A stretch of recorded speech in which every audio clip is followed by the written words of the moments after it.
Fantastic. Can you all see the slideshow? Some thumbs up, thumbs ups. Yeah, oh, thumbs up's fantastic, absolutely great. So, yeah, welcome to this fantastic webinar. So excited about it. Really going to be interesting to see what your thoughts are on some of the ideas that we've been progressing around just involving and engaging communities and people in kind of rewilding activities, really. So the agenda for today is, well, first of all, kind of what is this series about? Why are we here? And then we're going to kind of go through some help guides, which we have made some document help guides to support these as well, which we will send out to you after the webinars. And they're on 3 topics. Handmade beaver dams is the first one. How to make a beaver lodge is the second one. And the third one is how to build a beaver style garden pond. And we'll have some Q&As after each of these individual sessions so that you can give us your feedback and thoughts. So yeah, I mean, last time on the webinar, we talked a little bit about kind of rewilding and where it sits in terms of communities, the fact that we've got some work to do really to put people at the heart of kind of rewilding principles. This time I wanted to just kind of touch on nature connection. And there's so much work going on in this area, thankfully, right now. It's really moving on quickly, and we need to move with it, because if we're really going to engage people with nature conservation and the importance of the natural world, then we have to really kind of get them in the head and in the heart. And this is some brilliant work that's ongoing from the Nature Connectedness Research Group, University of Derby. Thoroughly recommend all of their stuff if you haven't had a chance to see it. A lot of it's available for free. And they talk about these 5 pathways to nature connection. And they are compassion, so helping and caring for nature, exploring through the senses, you know, smell, scent, touch, taste, visual, acoustic, using all of those to our advantage to connect with nature. Beauty, seeking and appreciating the beauty of the natural world. There were 2 goldfinches on a teasel outside my back kitchen window the other day. That 2 minutes of that was enough for me for the whole day. It was fantastic. Emotion, noticing and welcoming the feelings that nature inspires. And meaning, noticing and celebrating nature's events and stories. And we've really got to kind of bring all of these elements together if we want to connect people more strongly with nature, and especially those people who perhaps don't have an innate interest in wildlife and nature already. So hopefully some of the things we'll talk about today kind of tick a whole bunch of those boxes. So what is this series about? Well, Helen and I, over the last kind of 2 or 3 years at the nature reserve actually, Helen, maybe you could just briefly describe what the nature reserve is like, really, and where it's positioned. Yeah, so it's a smallish urban nature reserve, right, you know, stone's throw really from the high street, along the banks of the River Ouse, and we're just really fortunate to have a fantastic mosaic of habitats here. A lot of them are watery habitats. We've got reed beds, we've got a chalk stream, pond, we've got wet meadows, and then we've got other things like wet woodland, wildflower meadows. As the name suggests, the railway land, it's an ex-industrial site. So it's very much already about sort of nature reclaiming what was once a very industrial area. And because it's right on the edge of town, it is also very heavily used, very, very well loved. A lot of people have very strong feelings about it. Thanks, Helen. It is very much an urban nature reserve, isn't it? But as you say, it's got this wonderful mosaic of habitats. What it doesn't have is it doesn't have beavers, it doesn't have wild boar, it doesn't have any wolves, it doesn't have bison, not yet anyway. So over the last kind of 2 or 3 years, Helen and I have been kind of experimenting with how might we kind of replicate some of the activities, the kind of ecosystem engineering activities of these animals on the reserve, involve local people, community groups and volunteer groups in those practices, and see how they respond, see whether they engage with those opportunities, whether they enjoy them, and whether it has kind of an ecological benefit as well. So these webinars are really just kind of giving you the benefits of our limited expertise, because I have to say, we are total novices at this, and we're just kind of trying things out. So we're not trying to say that we've got it right or we've got the best methodology, but we just want to share what we've done so far, because I think there's real value in kind of expanding upon it. So let's talk about beavers. That's the topic of today's webinar. So first of all, and I suspect most of you know all of this stuff, because beavers are amazing. They are ecosystem engineers, of course. They constantly re-engineer the landscape around them, and it has an incredible dramatic impact. So beavers in the UK are believed to have become extinct sometime in the 1500s, mostly due to overhunting, also habitat loss. They returned illegally in 2002, with a whole bunch of both illegal and legal reintroductions that have happened since. And as you know, beavers are sort of slowly expanding across the UK landscape, albeit there are limitations to that currently because of government policy. Now, from a habitat perspective, they're unbelievable. You know, they create wetlands, they boost biodiversity, they have such an incredible impact through these engineering activities. They regulate water flow. That in an increasingly kind of difficult climate is incredibly important. You know, they buffer us against potential flooding and fire. They improve water quality by slowing water flow down, which allows pollutants kind of drop out of the water column. They enhance biodiversity, as we just discussed, and they build climate resilience, including storing carbon, because wetlands are one of the best stores of carbon that you can possibly get. So, you know, lots and lots of pluses for beavers. But of course, there are many places where we don't have beavers yet. So what can we do instead? So why beaver away like a beaver? Why get people to replicate some of the actions of beavers? Well, for me, I think there's three key reasons really. One is that even without the animals, we can create much richer, more biodiverse habitats. The other thing is that we can get these habitats more beaver ready. So yeah, beavers are returning. They are slowly expanding across the UK landscape. We can make life easier for them by getting those habitats ready. You know, more water, more appropriate plants and vegetation for them to eat, etc. And then finally, you know, we can potentially reach areas that beavers cannot reach. So there are likely to always be places where it's inappropriate for beavers to be, or where they might never get to, urban environments, places where flooding is just not acceptable on any level, for example. But we could do some of the beaver engineering to improve the habitat for other species and improve the ecosystem. So all of those things, I think, are a big advantage for us to learn beaver techniques. So let's look at project one of our three projects there. And this is kind of how do you make handmade beaver dams? Now, in the UK, there's quite a lot of advice on this, and I'm not saying that I'm an expert. I'm not an expert. I'm sure there are people on the call who know much more about it than I do. Generally, we talk a lot about leaky dams. So lots of wildlife trusts, local councils have been involved in leaky dam projects, which have been really fantastic. They tend to fall into two main categories. First of all, a leaky dam is a semi-permeable structure designed to slow water flows in rivers, streams, and drainage channels.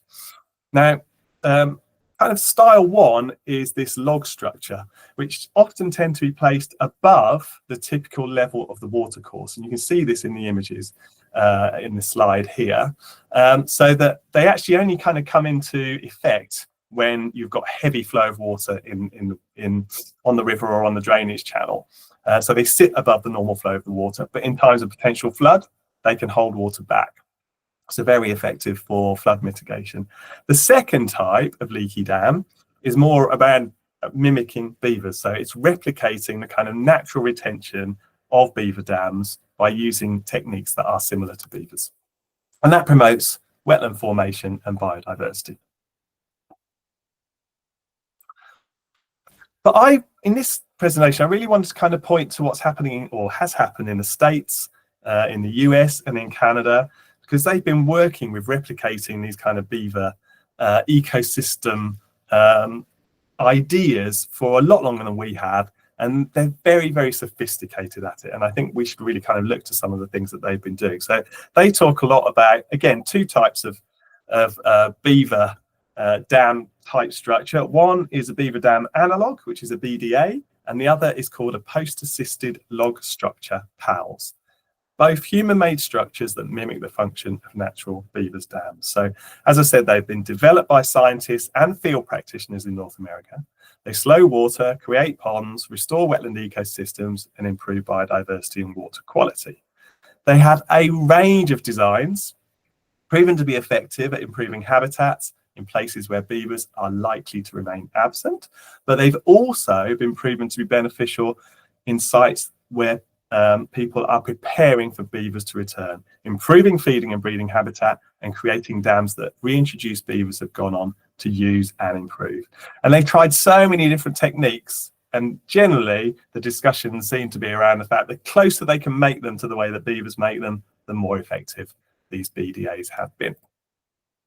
So just a reminder, two methods: beaver dam analogues, human-made structures mimicking natural beaver dams to restore streams, create wetlands and support wildlife; post-assisted log structures, low-tech stream restoration structures using posts and logs to reduce erosion, increase habitat complexity and stabilize waterways.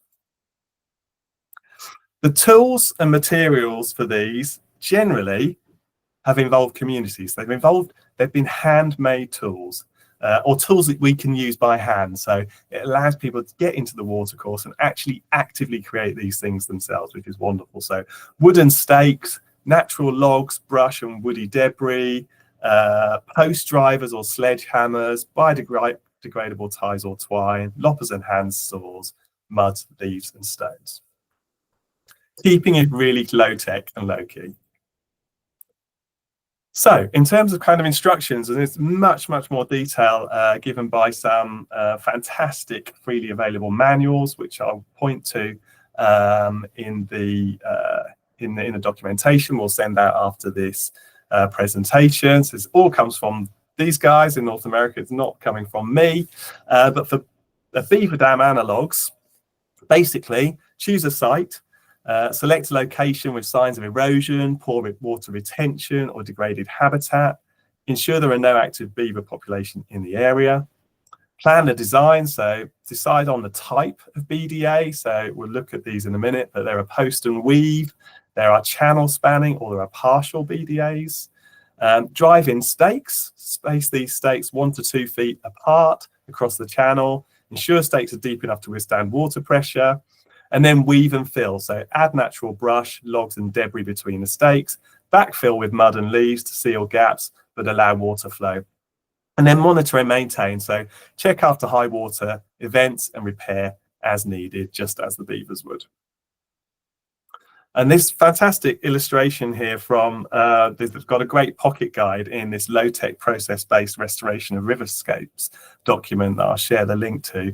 And it just gives you an idea of how things change in the watercourse as a result of what starts out to be the use of some BDAs. So they put a series of BDAs across the watercourse. First of all, water table level is really low, and you've got really kind of deep watercourses running. With the BDAs, the watercourse starts cutting into the banks, it widens the banks, it deepens the amount of water available, and the water table starts to rise, which is fantastic. You're getting more sort of heterogeneity and diversity. At this point, beavers are reintroduced and they basically finish the job. And you can see how the water's now flowing all across the landscape.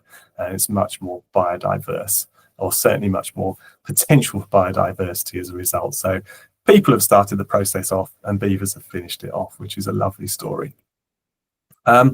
For post-assisted log systems, similar approach. So again, select the site, identify areas needing erosion control or habitat improvement, drive in stakes, use stakes to anchor the logs securely, place stakes at angles to hold logs against water pressure, position the logs across or along the stream, and then tie the logs to the stakes with organic twine if needed, add smaller debris for stability and habitat complexity, observe how water interacts with the structure and adjust. So the PALs are really a kind of like a toughened, bigger version of the BDAs, really, using more logs and more posts.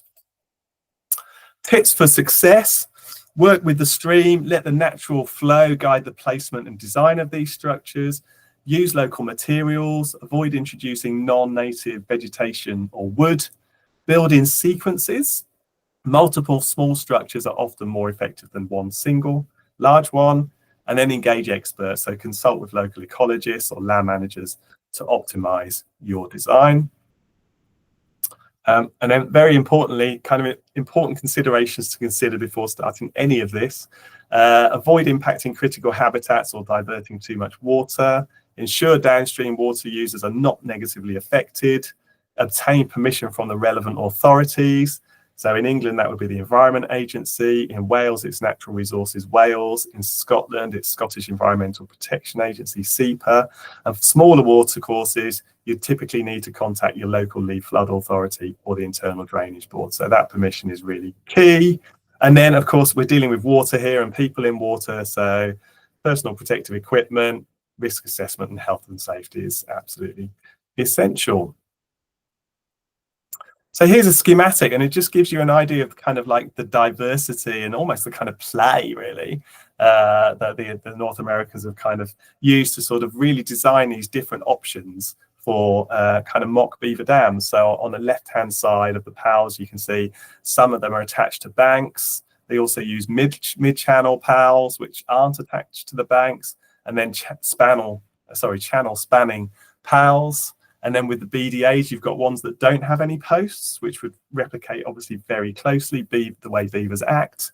Then you've got post-assisted BDAs, and then ones that use post and line and a wicker weave, so kind of bigger, stronger, wider structure. You know, and from an ecosystem perspective, these all are going to have different benefits for the surrounding wildlife. Just a mention of these fantastic resources, which I've really pulled this information together from, particularly coming from Utah State University, but these low-tech process-based pocket guides and manuals, they're really, really worth a read. There's also some fantastic case studies of people who've experimented with different ways of doing it, and there's a video tutorial as well. So I will send the links to all of those after this webinar. Okay, so that's the first of our three concepts that we wanted to put to you today. We'll just come out of presentation mode and just see if anybody has any questions, any queries, any comments. I'm sure there are people who've run similar projects. It would be interesting to hear their perspectives. Feel free to ask a question directly or post in the chat. Either is fine. There's a question here in the chat, Dylan. Do the dams stop fish passage? Aware that is the reason why some anglers are against them. That's from Diana Allcroft. Yeah, it's a good question. They are permeable. They are designed to be permeable, and you know, I know that lots of fishers are worried about beaver dams, but the truth is that they were in our landscape for, you know, been our landscapes for hundreds of thousands of years, and we had a lot more fish in our rivers for nearly all of that time than we do today. So generally with beaver dams, if you go and see a natural beaver dam, you'll find that the corners of the dam, the parts closest to the bank, are the areas where water flow is at its strongest, and that tends to be the places where fish can get through most easily. Some fish species can also jump, but the point is that they are permeable. And of course, the other thing is that when the dams start to have the real kind of beaver mock effect on a landscape, you know, water's now flowing all over the place. It's not, we tend to have this kind of fixed picture of one water course running down in the middle of a landscape. Of course, that's not really the natural way that it should look. So if you imagine that fish can now actually get through a beaver inhabited areas through not one, but 5, 10, 20 different routes. You know, this issue of beavers fish being able to migrate, I think it's understandable why people worry about it, but actually the opposite is true. Beavers create a mosaic of habitats. They slow water courses down. You get areas of warm and cool water, highly oxygenated water, less oxygenated water, sheltered areas for fish to spawn. It's brilliant for fish, you know, and the evidence shows that areas that have beavers have very good fish populations, better fish populations. So that's good news for fish and for us. Thank you for that question. Any other questions?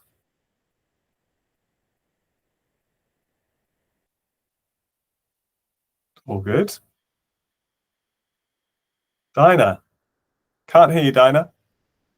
Yeah, I mean, it's not so much a question, but just to let you, I don't know if you know, but there's a long-running radio program called The Archers, and they've got a big storyline at the moment about introducing beavers.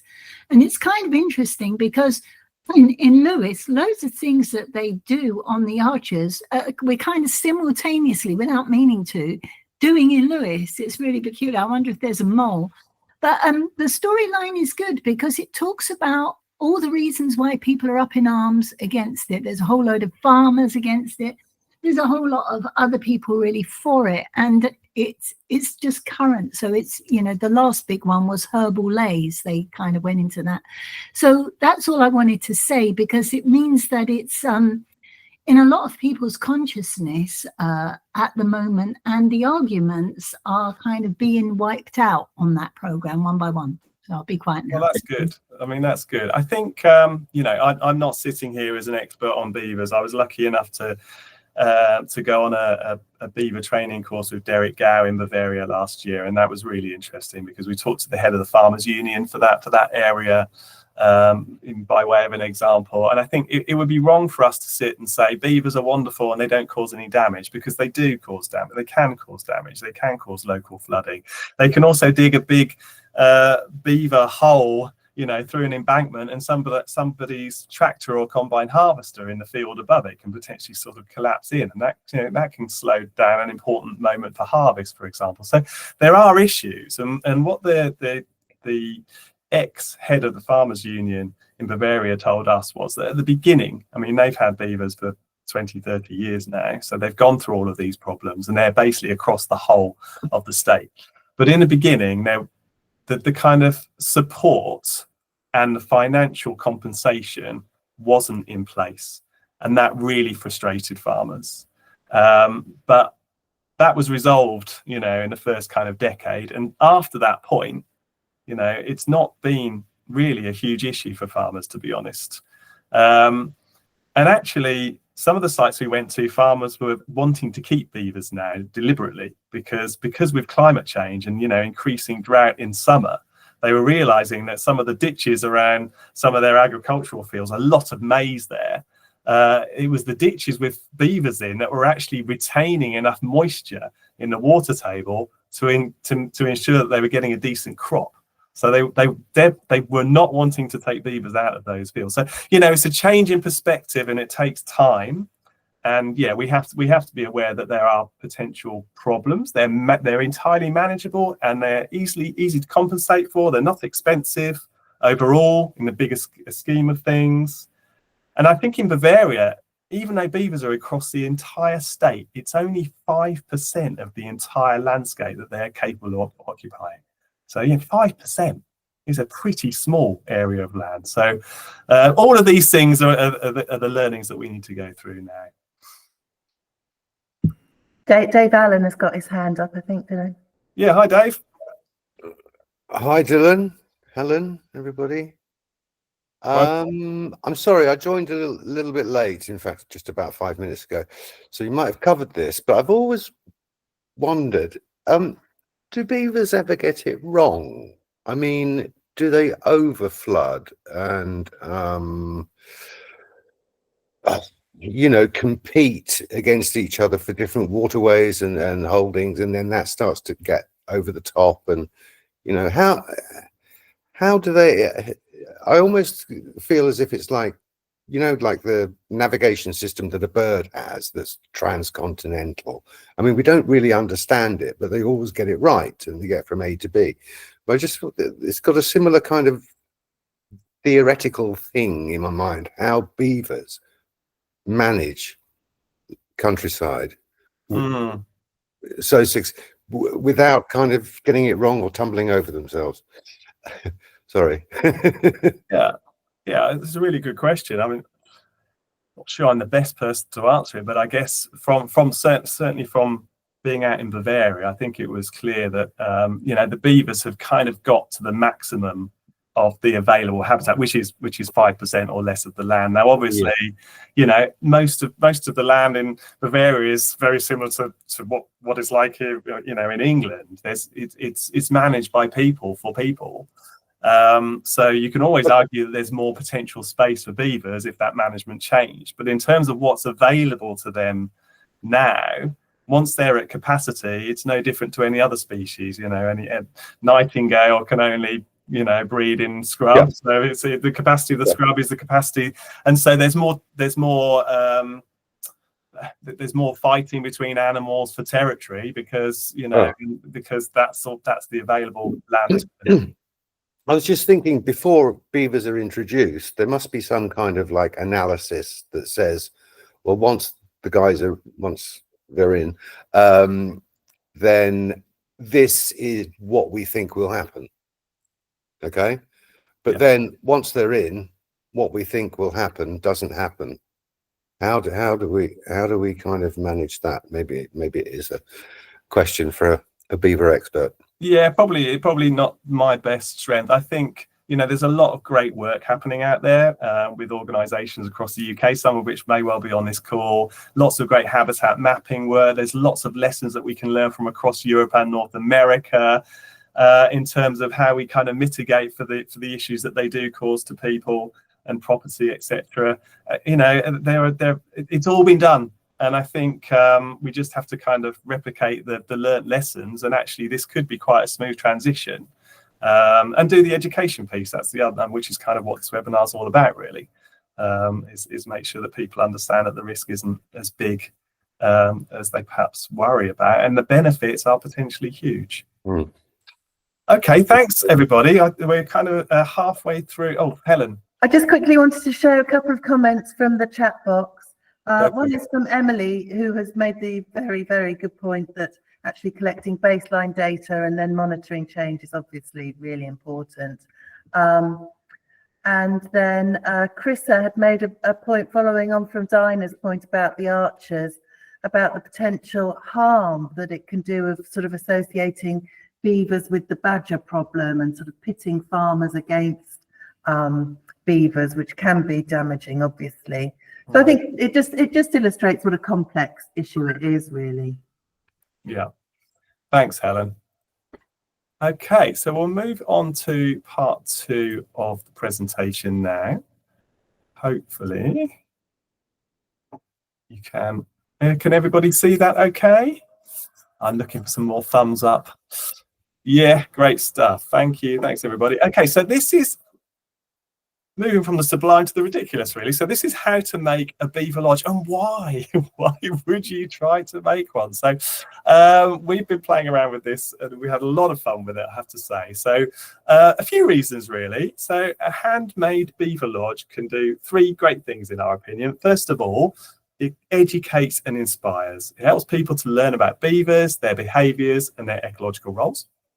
It is a biodiversity piece in its own right, as it becomes a piece of habitat that provides shelter for other wildlife such as frogs, grass snakes, insects and small mammals, protection for fish as well, and it encourages rewilding, so it sparks conversations and support for the reintroduction of beavers potentially in new areas.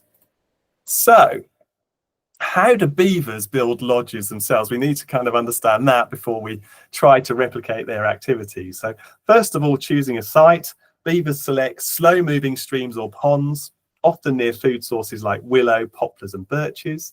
They position their lodges on the water's edge to provide underwater entrances that offer protection from predators. In terms of gathering materials, they use branches, logs, mud, stones and vegetation to build their structures. Larger logs form the base, while smaller branches and mud fill gaps for insulation and stability. Lodges tend to be dome-shaped with an underwater entrance leading to a dry chamber inside. They include separate areas, rooms if you like, for resting and storing food during winter. And then finally, beavers continually repair and reinforce their lodges, ensuring they remain sturdy year round. So how might we replicate the building of a beaver lodge? Well, first of all, again, we need to kind of look at the location.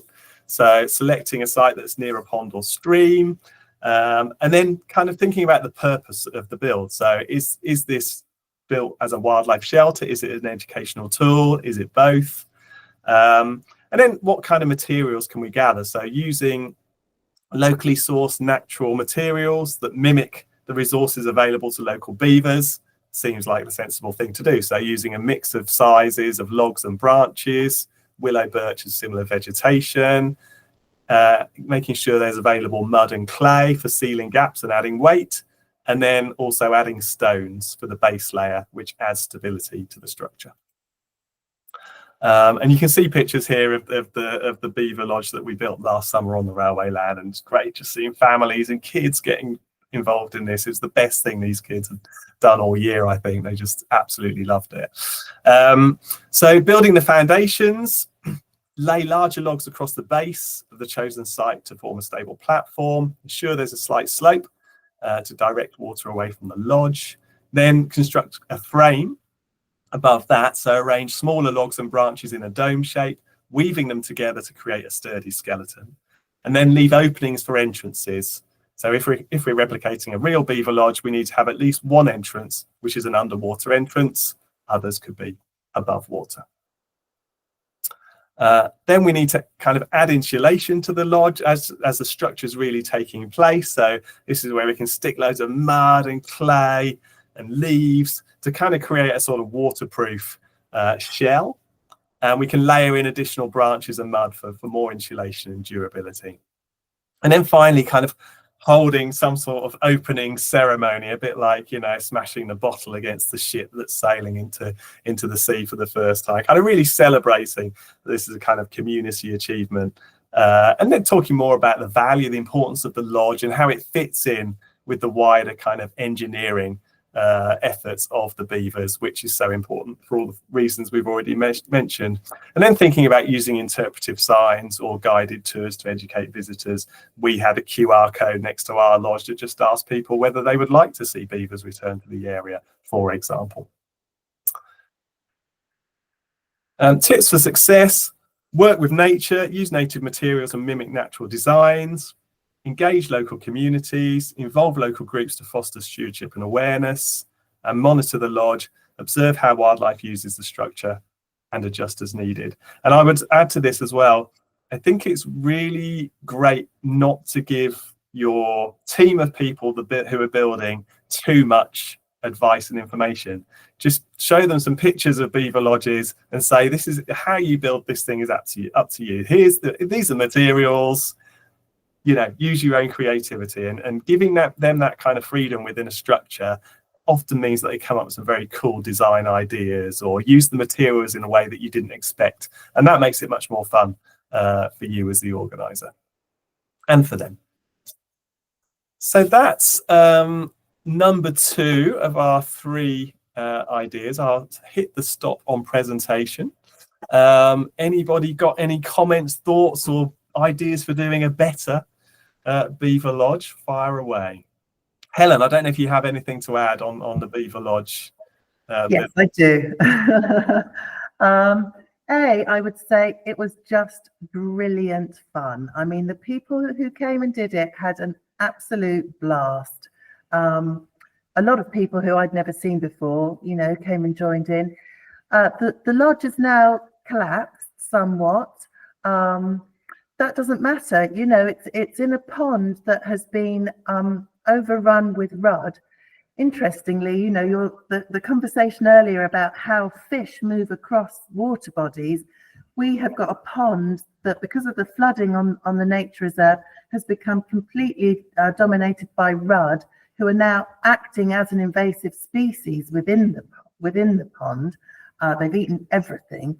So I'm really looking forward to seeing in the spring, I think, particularly, if the lodge is actually providing some shelter for some species, then we might see a bit of sort of a bit more variety there, as opposed to the rudd eating everything and possibly each other. Thanks, Helen. That's great. Any questions? Anybody prepared to attempt a beaver lodge? Give us a thumbs up if you're keen. Yes, fantastic. We have one. We have two. Oh, that's great. That's absolutely fantastic. This is the whole point of these webinars. We really want to see other people try this stuff out, and it'd be great to hear back from you about how it worked out, what worked, what didn't work, and hopefully we can kind of keep improving these designs and these concepts so that more and more people can get involved. I think the other thing about the beaver lodge is that it doesn't actually have to be near water at all. You know, we could do it in a school playground if we wanted to, or a school grounds, or it doesn't matter. It's still it's a bit like a bee hotel in terms of what it achieves for wildlife at the end, but it's just a fantastic way of getting people to really think about how beavers do their stuff and why they do it. Was that a comment there about a human-sized beaver lodge? Okay, let me just check. Yeah, human size would be great. Yeah, that's so true. It would be fab to be able to walk inside one, wouldn't it? I think, yeah, bigger than human size would be quite nice. I'd love to actually climb inside one and then slide out into a pond. That would be really fun. In Bavaria, actually, someone had made a beaver lodge climbing frame, which is very simple, but again, it was just like, it's really nice and really fun. Okay, fantastic. So 20 minutes left. One thing still to discuss. Let me just bring up the webinar once more. Sorry, can I just say something? Of course. I know that the town council is looking at the Pell's playground, doing something there because they've got some money. And the Pell's playground is next to the Pell's pool. And I know they probably can't build well, I don't know. But what you were just saying about building a beaver lodge, I just wondered that instead of having a plastic swing or something, they could build something like this, or something that inspired children to think about animals in the landscape in the playground. Yeah. Yeah, that's a wonderful idea, Dino. I very happily share you the images of the Bavarian beaver lodge climbing frame. And fantastic. Thank you. I'll pass it on. Thank you very much. Fantastic. Okay, can everybody see the presentation again? All good? Yeah, good stuff. Thanks, everyone. Okay, so the third project is how to build a beaver style, well, I call it a garden pond, a smallish pond. It could be any pond, really, anywhere. So let's take a look at this one. So why would you add some beaver styling to a standard garden pond? What difference what is that, and what difference might it make? So first of all, there are some benefits. So what we're talking about here really is adding, a beaver dam or a mock beaver dam to the edge of a garden pond, in which the dam is sitting inside the pond and also outside of the pond. So a lot of the wood is submerged. And what does that infrastructure and that kind of diversity add to a wildlife pond? So first of all, it gives it a biodiversity boost. So by mimicking beaver dams, we're creating more habitat for amphibians, insects, birds, small mammals, and aquatic plants. Potentially improves water quality. So the combination of vegetation and decaying organic matter filters and oxygenates the water. Any ponds are good in terms of resilience from climate change. So that's a bonus. Those that have lots of wood in them, probably reduced evaporation rates. And then, there's this kind of fungal and microbial habitat of rotting wood, fostering lots of fungi, mushrooms, microbes, which are critical for kind of nutrient cycling and soil health. So lots of potential benefits of kind of boosting ponds in this way. And how might we do it? So this is my first attempt at a beaver style pond. It's actually two ponds with a deep beaver dam built in the middle. and a water pump that pumps water from the top pond to the bottom pond and back up again. So choosing a location, selecting a spot that gets both sun and shade, as this supports a variety of plants and animals, designing with complexity in mind, so aiming for an irregular shape of a pond with varied depths, thinking about mimicking natural beaver ponds, providing habitat diversity. If there's space, thinking about kind of multiple ponds. Each pond is likely to have a different ecosystem with different animals. You know, you can have a pond with fish and a pond that doesn't, and they're going to be incredibly different in terms of their biodiversity. So thinking about that kind of multiple pond structure, which again very much replicates what happens when beavers do their thing, is worth looking at. Then there's the actual pond build, of course. So digging your pond according to your design, ensuring gentle slopes for amphibians and other animals to be able to get in and out. Hard to avoid plastic on this one, unfortunately, if you don't have, for example, heavy clay soils that will hold water year round. Some people are lucky enough to have that. But if not, you can use a pond liner if you're happy to do so. I personally use cardboard both below and above the liner to protect it from roots and stones, or if you have to get in and walk around in the pond to do stuff, then it gives you that protection, and it's basically a natural thing that will break down. Installing the actual dam. So you kind of want to build the dam as a sort of dry log build. So you really want to construct it before you add water to the pond. I have tried doing it the other way. It's really difficult. There are logs floating around all over the place, and it's quite frustrating. So you've got to build your dam, try to make sure that logs are really interconnecting with each other, put plenty of rocks and turfs in there. So hopefully when you fill the pond with water, the log structure will stay intact. Collect untreated logs, branches and twigs, preferably local stuff. Arrange them along the pond's edge to mimic the dam. Add rocks, add mud, and if you want to, add some native species. So you could add sedges, flag iris, reeds, etc. And that again will help to sort of stabilize the dam and keep it in place. Incorporate just lots of wood. I mean, I think it's great to add rotting wood. If the wood isn't rotting in a matter of time, it will be, but again it kind of creates this wonderful kind of interconnected habitat for fungi, for mushrooms, invertebrates, amphibians, etc. As the wood decays, it releases nutrients in the water that supports algae, which in turn feeds even more organisms. So placing some partially rotted logs and branches in and around the pond alongside freshly cut logs is a good idea. Submerge some pieces for aquatic invertebrates and keep others partially exposed for terrestrial species. And then just allow the dam to literally kind of decay naturally, occasionally adding new pieces to maintain the nutrient cycle as a beaver would, you know, in keeping its kind of dam in working order. And then, so yeah, just thinking about kind of multiple ponds, if it's possible to do that, you can actually create multiple ponds in a very small space. And I think it really boosts biodiversity. So thinking about kind of habitat complexity. I mean, these dams, from a refuge perspective, they're just unbelievable. You know, it's for those frogs that first emerge from a pond, you know, there is so much protection and cool, damp places in a beaver dam to protect them from the beaks of, you know, herons or whatever it happens to be. It's absolutely perfect.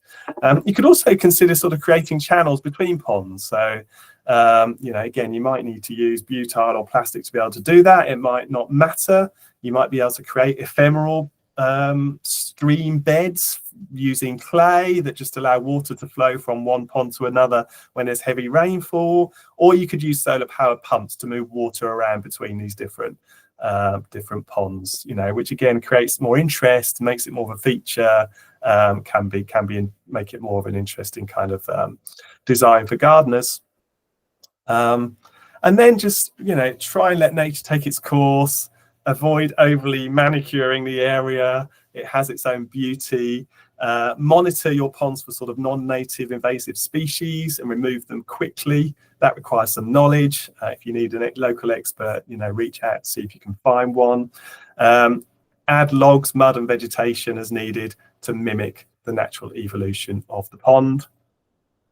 And also, I found that putting some vertical tree trunks, you can see here in the top image of this birch, into the pond. I actually had to screw them into like a flat piece of wood and use some stone to sort of to hold them in place. But this sort of also really mimics the effect that beavers have, because they tend to flood an area, and any trees that were in that area then die and remain standing for quite a few years. So you get these kind of vertical structures, which actually they look quite attractive because they're reflected in the water. But we've had great spotted woodpeckers coming down, you know, they're only like 2 foot tall, coming down and feeding on these structures. And as you can see in the picture, they're absolutely full of fungi. So in the autumn, they just blossom because they've got a tap of water the whole time. So, you know, all of these things are kind of a bit of a design gimmick, but they add structure and diversity to the pond. And again, it's just replicating what the beavers would do on their own, really. So that's a beaver pond. I personally think that we should be doing this in our gardens across the country. I mean, there's some research work in the States that showed that beaver ponds compared to non-beaver ponds had double the numbers of amphibians. So if we can make garden ponds more beaver-like, and we can double the number of our frogs, toads, great crested newts and everything else coming out of them, wouldn't that be an absolute win? There are 2 species of dragonfly, native dragonfly in this country, that will only lay on rotting wood that's actually on the edge of water or in water. So again, you can see that nature is adapted to these beaver ponds, really. And even without the beavers, we could definitely be creating them. So that is, with 10 minutes to go, that's kind of the end of the presentations. I just wanted to kind of remind people of some after presentation care that we hope to give you. So first thing is, there is one more of these 3 community rewilding webinars to come, which is on 2 weeks time, Wednesday the 26th of February at 3 o'clock GMT, and it's all about how to rewild like a wild boar. Please come along to that one. The second thing is we have a community rewilding WhatsApp group. We'll send you a link to that after the presentation. So we'd love to get you involved in that. So again, we can kind of, as a community, share these ideas and share advice and expertise. We'll also be sharing with you 3 community rewilding help sheets, which you are free to download, which again talk through these 3 different projects so that you can take that advice, use it, adapt it, evolve it, make it better, and maybe come back to us with some of your own ideas. So I will stop presenting for one final time. Thank you all so much for listening. Late in the afternoon on a winter's day is always tough work. I hope it's been useful. I hope it's been enjoyable. Any thoughts on beaver ponds? Anybody who's keen, give us some thumbs up for people who might try and adapt their own ponds or get involved in some beaver pond building. Some interest there. That's fantastic. I cannot wait to see them. Wonderful. Okay. Any thoughts on beaver ponds? Anyone actually come across them or looked at real the ponds created by beavers and kind of tried to look closely at how they function? Any comments for the chat?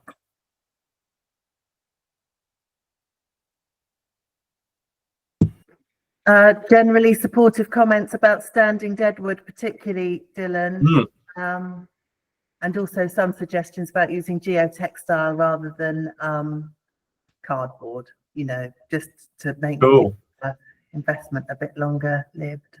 That sounds good. I'll take a look at geotextile. I presume that's things like wool or other natural textiles that would have a good shelf life. Yeah. That's great. Does anyone, at the end of the last session, we talked a little bit more widely about what other people in the group had done to engage local people or communities. We were talking last week about, I forget the name of them, but they're basically like raised bird tables that we put carcasses of animals. Oh, thank you, Joe. That we put carcasses of animals on as a learning experience, potentially put a webcam on them to see how the kind of circle of life happens when an animal dies and how it gets kind of subsumed back into its environment. Does anyone have anything to offer in terms of things that they've tried that have or haven't worked, that kind of replicate these ecosystem engineers, or just cool educational tools? Welcome. I think they were called sky tables, Dylan. One thing that I would like to just highlight, which Dylan hasn't mentioned, is when we created a rewilding trail for one of our festivals here, going around the nature reserve, Dylan actually created a remote control beaver, and people got really immersed in the idea of the thought that there might be beavers here. And then at the end, the remote control beaver, which was operated secretly by his daughter, swam across the pond, and I just think things like that really bring stuff to life in people's imagination is so valuable. I think they begin to see the potential of reintroducing lost keystone species and things. Thanks, Helen. That was a lot. It was a lot of fun, and it kind of went a little bit wrong on the second group that we took out, because my daughter, not her fault, but the remote control didn't quite take the beaver where she wanted it to, and it was basically just kind of like headbutting the side of the stream, and it was like, oh, that's not quite the experience I was hoping for. But that's what happens when you try some of these things. Also, I should mention briefly that there's two things that we haven't talked about. One is beaver coppicing. So, coppicing, cutting trees down at the base, deciduous trees, and then allowing them to kind of shoot up again. Beavers do this a lot. That's how they get a lot of the timber for their dams. But that also has a huge impact on the landscape. Opens up areas, lots more sunlight coming in, much better for insects, much better for the ponds, better for bats that are now flying around in these open glades. And then you get this incredible sort of regeneration of the trees as well, which again is fantastic for things like warblers and in terms of feeding and nesting sites.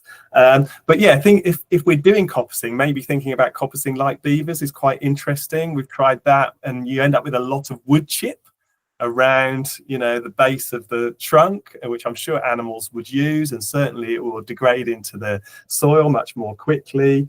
And the way that beavers actually leave this kind of pointed top to these pieces of timber, I think is probably quite good for them in terms of the fact that it's very difficult for rot to get in. So it protects the tree into the future. The other thing that we created were some beaver scent mounds, which are literally a small mound, could be up to about 1 foot high, of kind of rotting vegetation, and the beavers use them as a way of sort of marking territory. But the scent that they make from the castoreum that they produce actually smells just like vanilla. So we were able to replicate that by literally buying some supermarket vanilla, spraying it on top of our kind of human-made beaver scent mound, and then getting people to kind of get down low and actually smell it. And they absolutely love that. They love that. So, bringing all these things together as an experience, I think has worked really well for us. Any other questions?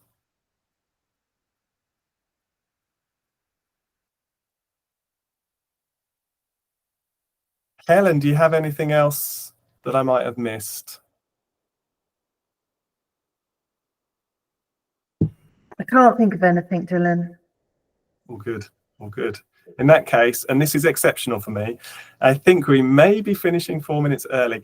I want to finish just by saying a huge thank you for all of you, for sparing the time. An hour is a long time in our days. I really appreciate it. I hope this was helpful.